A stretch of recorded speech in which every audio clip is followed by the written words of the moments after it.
Right, hello everyone. I've sprayed all of the parts now that I've blasted in the cabinet. I've got some new parts come from a few people. So radius arms, they've been refurbed for me. Top arms, they're specific to obviously the hydroelastic setup I've got. And I did ask on one of the Facebook groups about my heater for the Mk3, because I'll show you that in a sec. That's got a hole in the side of it where the bracket, where the spindle goes to mount it to the car, and someone's actually found one that is the same style.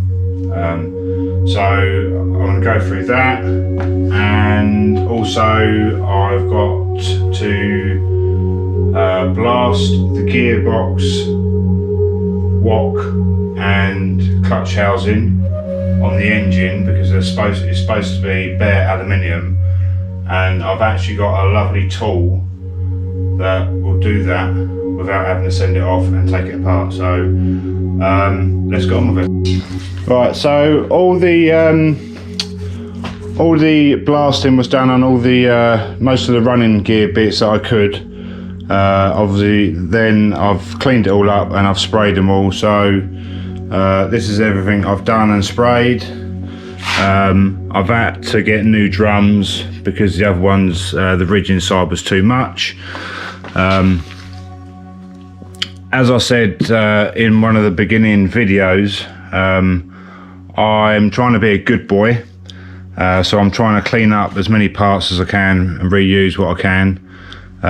So you can see that obviously that will need new rubbers. I've just sprayed it with the rubbers in it, just so I didn't have to tape up the inside. I've sprayed all of the black stuff with satin hammerite, and I'm actually loving that. Much better than the gloss, and it's come up really nice. So even on these brackets, lovely finish. Not many runs. These are for the to hold in the hydroelastic units. Obviously you know what most of the other parts are. So the only parts I didn't refurb or spray is these, because if you actually look at them and follow them up, that one's bent.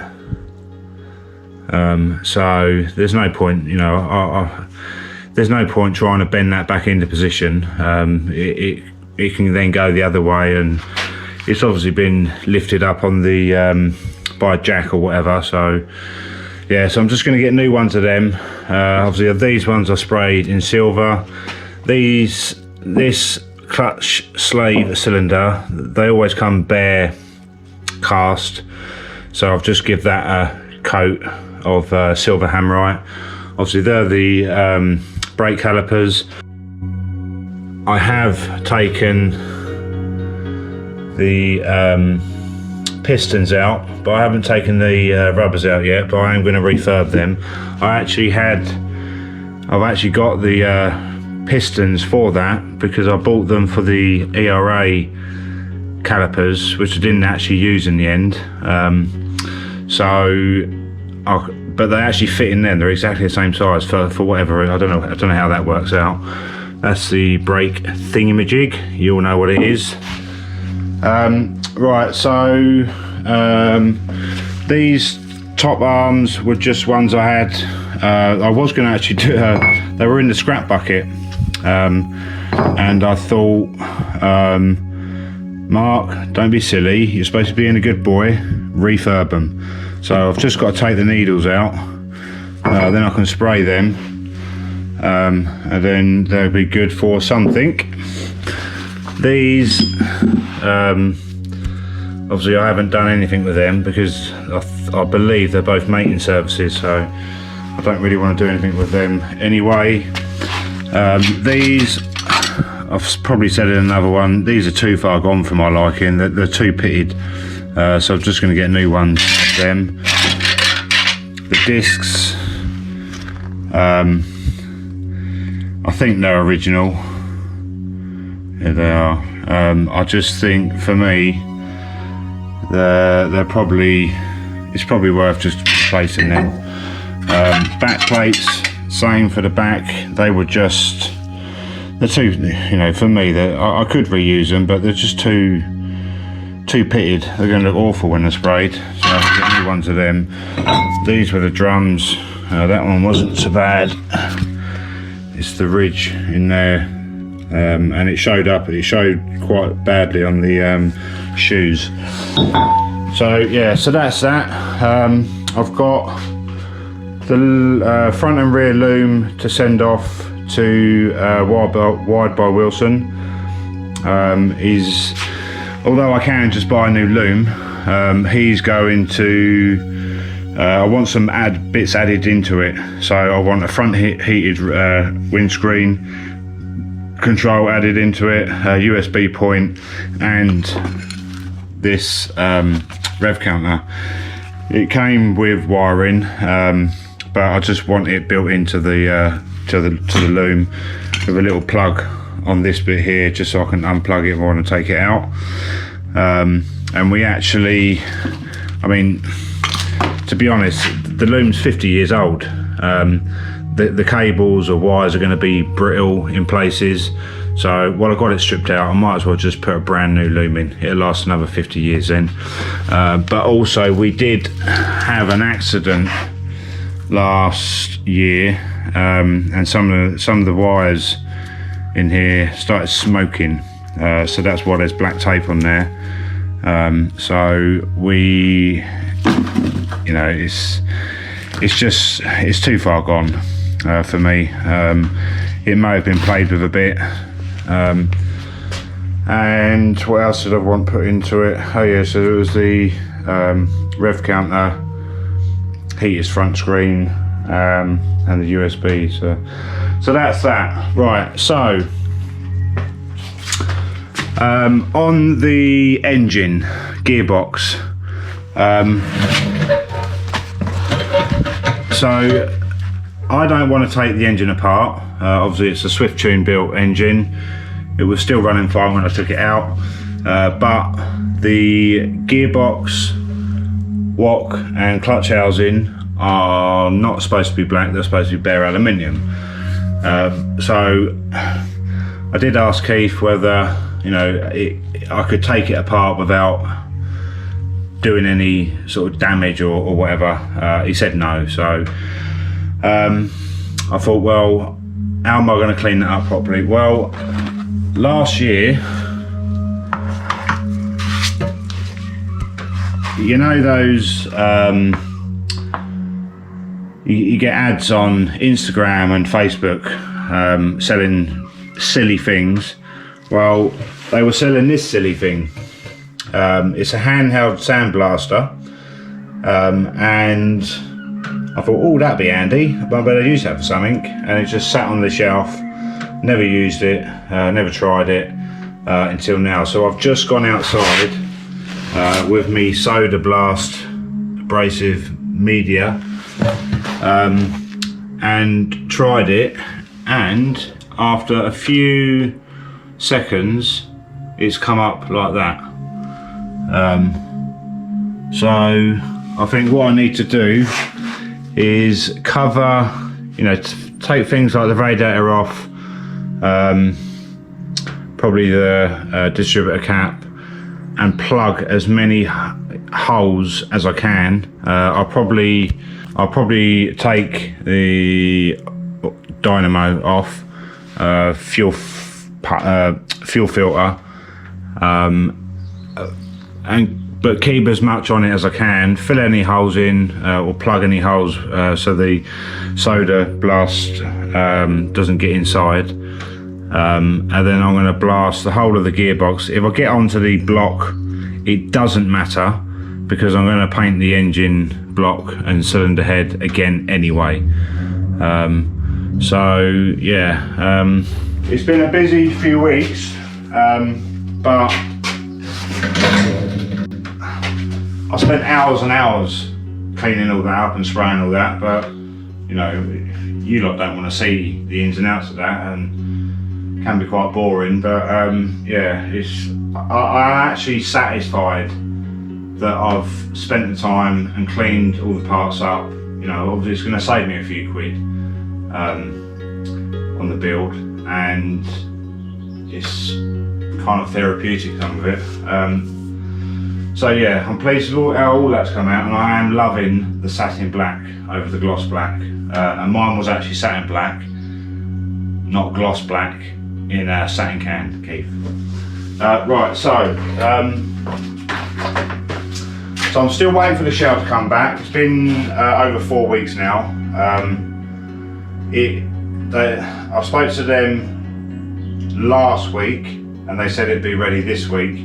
Been quite busy at work, so I didn't get a chance to call them this week, so I'm going to give them a call Monday and find out if it's actually going to be ready this week, or if it's already ready. They are very good. They're just, if you don't chase them, they won't come back to you. So hopefully next weekend I'll have the shell back here and I can do a walk around. And yeah, so this is, other than doing the engine and gearbox cleanup, I've not actually got anything else to do apart from making up all these parts and stuff. But I haven't got the materials for that yet, so there may be a couple of week break before the next video. Depends if the shell comes back, or whether I'll get enough time to get the stuff, the footage up to Keith. So yeah, so I found a guy on eBay who, I was just looking for general Mk3 parts. There's not many. I think it's when I was looking for the heater, and I came across this guy that did hydroelastic radius arms and top arms. He kind of, you send him yours and then he sends you back reconditioned one. So I sent him the top arms,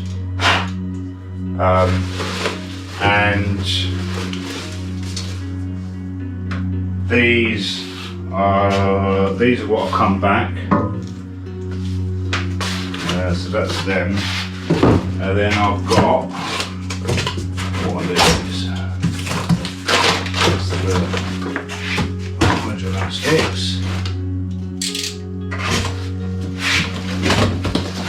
And that's the heater. Where are the radius arms?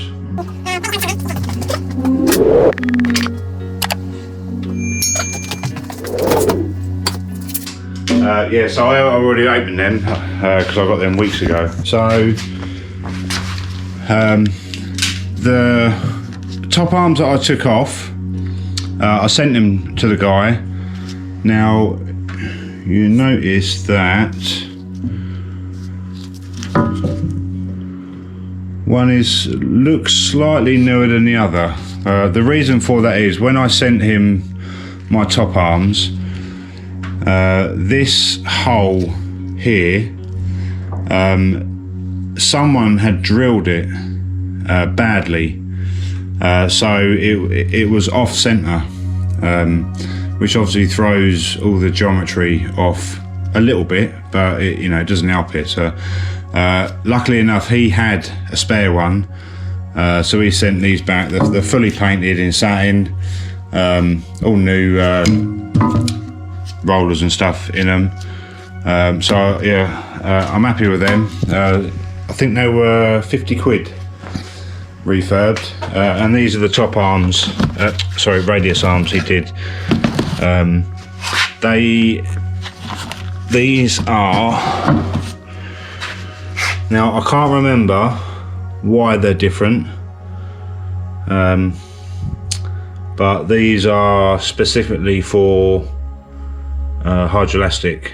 I'll probably find out and let Keith know. So yeah, so I've got them, they're already refurbed, so they can go on the pile. But then, so I sent the hydroelastic units off to be completely refurbed. So they've come back, they've completely stripped them, cleaned them up, sprayed them in satin again, new hoses, and they've done something in here. It looks like they've been resealed as well. So that was a couple called Ian and Dawn hydroelastic services, or hydrogas and hydroelastic services, I think. So yeah, they come back within a week actually of me sending them off. Not cheap, but they've done a very good job. All I need to do is get some new rubbers. They don't supply them, they're available in mini spares. They're all perished in some way, so I just need to get some of them. And then the other thing was the heater. So this has come from a guy in Belgium. So that's the new one. If you recall from one of the first videos, the thread that goes in there is obviously someone's broke it off at some point. I never knew these were fiberglass, but there's no way I was going to fit that back in. I didn't know they were fiberglass, but I had a look on eBay, Facebook, everywhere through the internet, but I just couldn't find any. I mean, generally that is in all right condition actually, apart from that bit. So this guy sent me this one. It looks exactly the same, maybe a bit cleaner. I think it's off. I can't read what that says. I ain't got my glasses.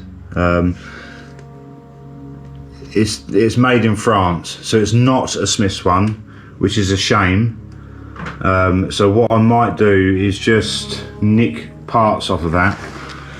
So you can see from the top, it's got these little clips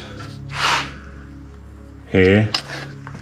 So in theory, I should be able to take that part off, I hope, and put it onto that part. Because other than that hole in it, there's nothing actually wrong with it. So yeah, I'm happy with that. So that is it now until till the shell gets back, unless I can get the engine done next week. But I'm just kind of clutching at straws at the moment with things to do. So hope you enjoyed the video, and see you on the next one.